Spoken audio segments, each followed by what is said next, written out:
নমস্কার বন্ধুরা, কিভাবে মুরগির রেজালা বানাতে হয় দেখুন আপনারা। আমি এখানে মুরগির মাংস নিয়েছি।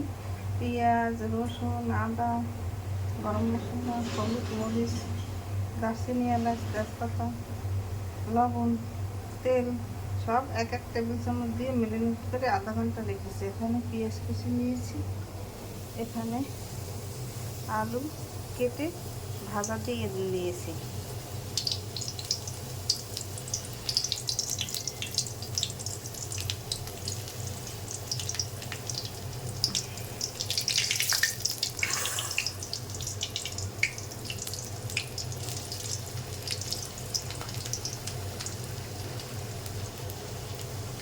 আমার আলু ভাজা হয়ে গেছে, এখন তুলে নেব। 2 মিনিট পর ফিরে আসি।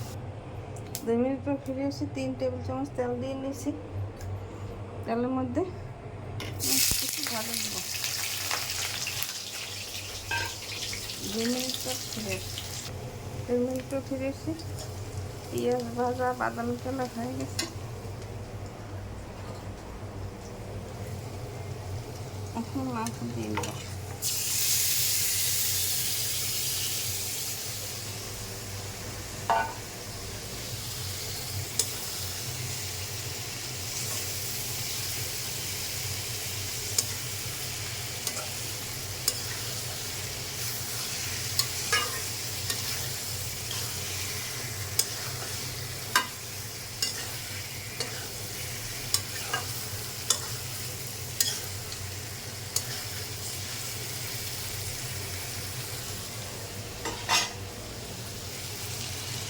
ঢাকনা দিয়ে ঢেকে দিলাম। 2 মিনিট পর ফিরে আসি।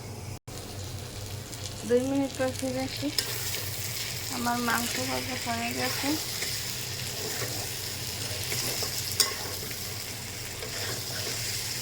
এখন পরিমাণ মতো গরম জল দিয়ে দিতে হবে। আমি ঢাকনা দিয়ে ঢেকে দেবো। 2 মিনিট পর ফিরে আসি। 2 মিনিট পর ফিরে এসছি। আমার মাংস রেজালা হয়ে গেছে। এইভাবে আপনারা মুরগির মাংস রেজালা ঘরে তৈরি করে খেয়ে দেখবেন, খেতে অনেক সুস্বাদু।